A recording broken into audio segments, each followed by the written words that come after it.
Section 8 will cover endocrine pharmacology. We'll start with Chapter 1, the drugs used in diabetes, a very important chapter. And as we look at diabetes, remember that probably upwards of 10 million Americans are affected by the disease diabetes. And diabetes is classically divided in two types, although we know we refine this a little bit better nowadays. But type 1 is the juvenile onset insulin dependent diabetes, whereas type 2 is the non-insulin dependent diabetes, the one that is more adult in onset.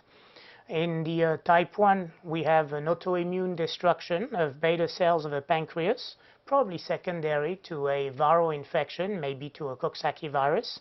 It seems that T cells play a key role in that destruction, hence the idea that possibly a type 4 hypersensitivity has resulted in that damage.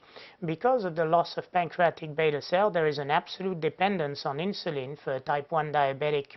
This is also the diabetic who will basically spend their metabolic picture in the glucagon world, never having insulin, and as such they will produce often ketones beyond their capacity to use them, so that they are prone to ketoacidosis.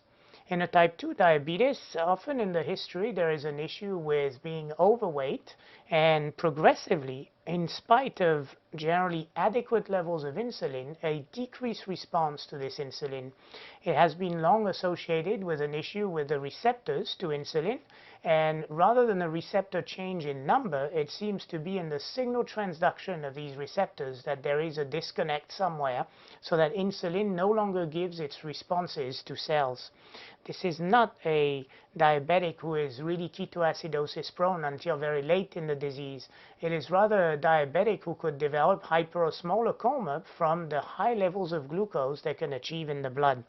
They will not respond to insulin. Therefore, to these diabetics, we're going to need to use oral hypoglycemiant or euglycemiant drugs that basically are not going to be the insulin molecule itself.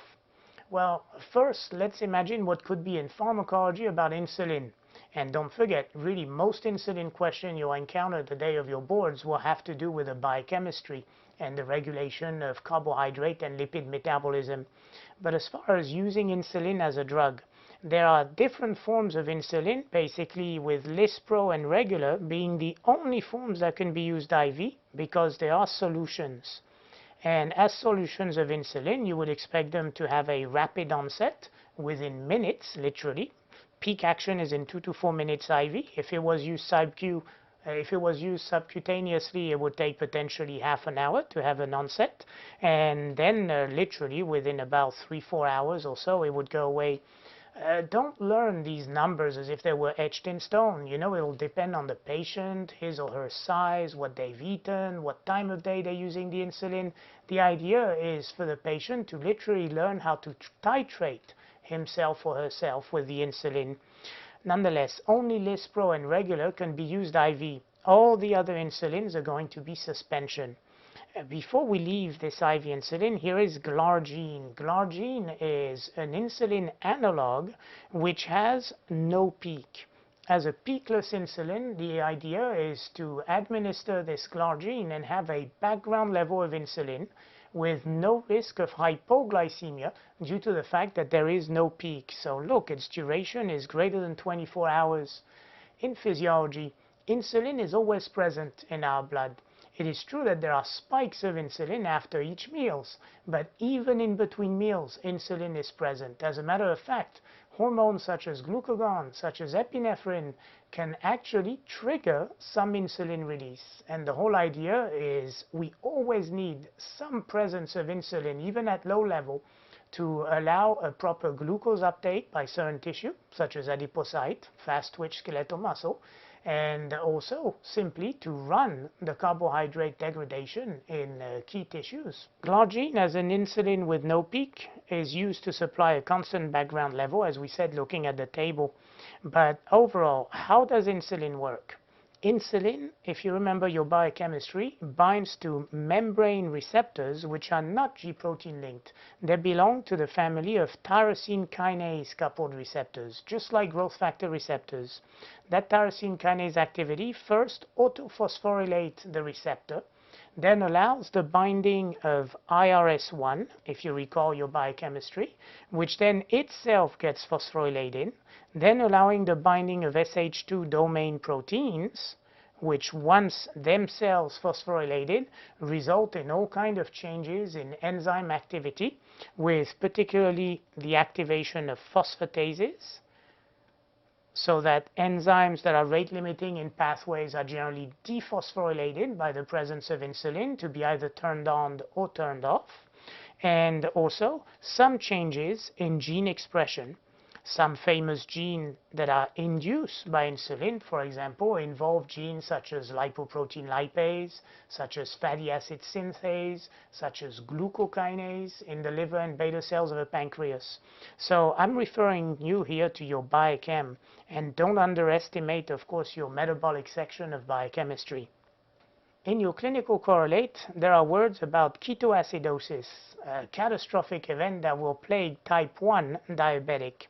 Ketones are compounds such as beta-hydroxybutyrate, acetoacetate, and obviously also acetone.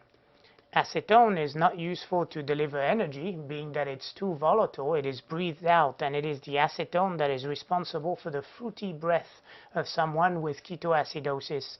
But beta-hydroxybutyrate and acetoacetate, these are forms of energy that are produced by the patient's liver when there is excess ATP from burning fat in the attempt to deliver to extrahepatic tissue a source of ATP also.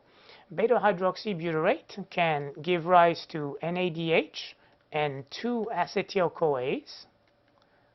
It's going to be used primarily by muscle tissue, such as heart muscle, by renal cortex, and if it was to be used by the brain, never forget it would only be in period of prolonged starvation. Acetoacetate, on the other hand, is going to give simply 2-acetyl coenzyme to extrahepatic tissue. Whatever the case may be, it is our liver at work in order to give food to extrahepatic tissue. Unfortunately, if we don't use those rapidly, they will build up. And you see the ends in 8, it means it is beta-hydroxybutyric acid and acetoacetic acid. Hence, the acidosis when those compounds build up. Symptoms are those of polyuria and polydipsia. As we filter those through our glomerulus and they get in the tubule, they increase osmolarity and therefore cause increased diuresis, nausea and fatigue from the acidosis, and the classic Kussmaul breathing, which are very rapid, extremely deep breath without dyspnea. And when I'm looking at that Kussmaul breathing, very classic of a ketoacidosis type of question. Basically, the respiratory centers trying to do whatever they can, wondering how am I going to get rid of that lower pH. The treatment is to immediately place that patient in the insulin world. And as we give insulin, let's not forget to give the glucose with it, otherwise we could have a fatal hypoglycemia, which would not be that good for CNS, wouldn't it? And then fluid and electrolyte replacement with particular care to the regulation of potassium is quite necessary. Remember that insulin drives potassium into muscle, so that even though there might be a hyperkalemia look because of the acidosis, you may have to administer potassium at the same time so as not to get a hypokalemia in managing DKA.